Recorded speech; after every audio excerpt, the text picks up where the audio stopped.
I am disgusting at pronouncing names correctly. Demetriades. Demetriades. Wasn't.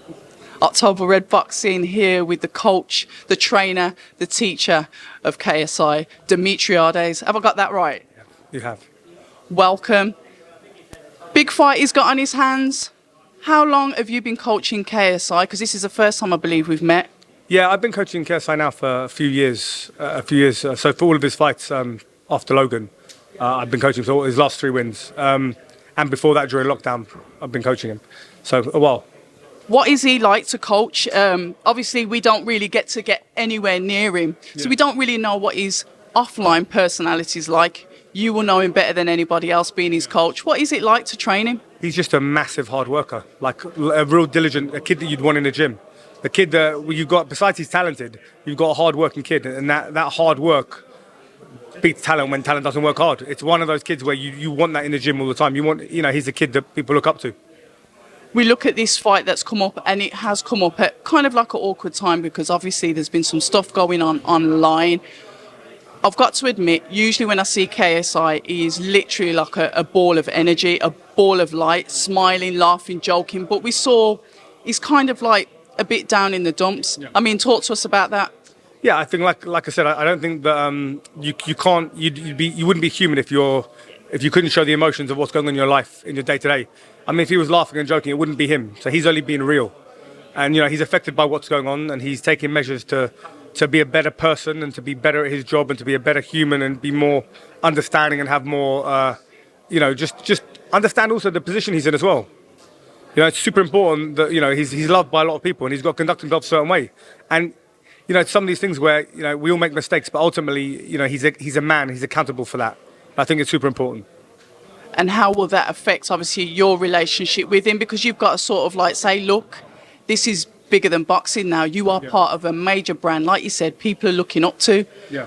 So he's got a lot of responsibility, accountability on him as well. So like I said, when you see him sit up there, it's almost like you can feel the pressure on him. Yeah, I think the accountability and the responsibility comes with that fame. And I think that everyone in a position of fame, or if there's a camera or there's a microphone, we will have to conduct ourselves in a way that we want to have a positive impact and a positive benefit on people, whether it be humour or whether it just be being honest, whatever it is, whether it's dropping knowledge, whether it's showing skill sets from a coaching perspective, all of it has to be done in the correct way. And I think that you can get carried away with yourself, and it's good to have the right people around you to keep you in check, and also to be humble enough to take that advice and understand where you've gone wrong. We've all fell foul of mistakes. Like you said, nobody's perfect. He's showing his human side. You as his coach then, your responsibility towards him, you've got to get his mind right. He's got a fight in a few weeks' time. Yes, it's May the 13th. Yeah. Yes, we're in April. But you've got to make sure his mind's right going into that fight, because Joe Fournier is not coming to sit down. He's really up for it.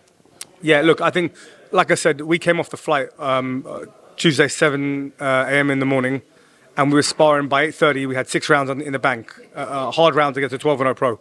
We're not messing around. As much as there's other things going on in his life, I have one job. I only have one job. I'm not involved in anything else. I'm to make sure that when he gets in the ring, he's the best he's ever been. That's my job. So that's what I'm going to do. I'll focus on me, and focusing on me is focusing on him, and that's what I want to do. We talk about his development as a fighter. You said you've trained him for a while now, some years. What would you say are the improvements that we've seen from KSI? I think he's reading situations. It's interesting. When you're boxing, everyone can throw punches, everyone can get hit in double guard. But understanding when someone's going to throw a certain punch and drawing that punch out of them, looking for that punch, looking for them to throw that punch, and then countering that. I think that's a real trait that I would want all of my fighters to have. I think once you get an understanding of boxing, it becomes a lot easier.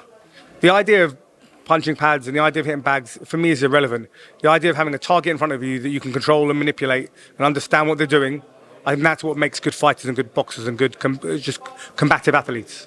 The thing we like about KSI is never overwhelmed by who his opponent is, and he's always willing to take on a challenge. We've seen that. He's called practically everybody out. When you look at Fournier and you see his attributes, what do you see that KSI can possibly manipulate? Like you said, he's got to control the fight. What do you see that's controllable about Fournier? I think I think Joe's the bigger man. He's got a good double guard, but that's good for us. He's got a good double guard. He likes to sit behind it maybe a bit too much. If he comes forward massively aggressive, I feel that he's got a wider stance. Things can go through the middle. And then there's the element of, is he current? How current is Joe? How fit is Joe? Is he doing all the rounds? Is he doing all the dirty work? Is he waking up? Listen, it's hard to get up in the morning in your silk pajamas and go for a run with Joe. You understand? It's different when you're hungry. And even though JJ's got those same pajamas, we get him out of bed in the morning. We take him for that run at 5 in the morning. He goes to the track. He's doing his work. We're paid to do a job. So we're making sure we're doing our job. That's the most important part of it. So I think that what the attributes Joe has, I think they're good, but I think they help us and we match them. One thing I like what you said there, you've got a job to do. We can often get fighters who may employ a team, and the team will be possibly filled with guys that don't want to upset the apple cart, that want to keep their space. Even on the highest level with heavyweights at the moment, you see yes men in teams all the time. Listen, we've always said, and we've done it with David Hay, we've done it with Derek Chisora, we'll put our money where our mouths are. We won't get paid unless you win. Simple. I don't need 10%. I don't need 10%. What I need you to win, and then money will be thrown at both of us. The most important thing is your health, but with that comes wealth. If you're healthy and you're doing well, then you'll get money, you get paid. So the accolades mean nothing. The most important thing is that you win. And us as coaches have to, and it should be a rule for all coaches, to be fair. You can put your money where your mouth is. If all the money goes to your fighter and they want to pay you for doing a good job, even if they lose, cool. But as far as I'm concerned, I get paid when I win. That's how I prefer it. Proper kind of like champion mindset. So how do you see this fight going? Obviously, you're going to say your fighter's going to win. Game plans, I can't ask you to give me them.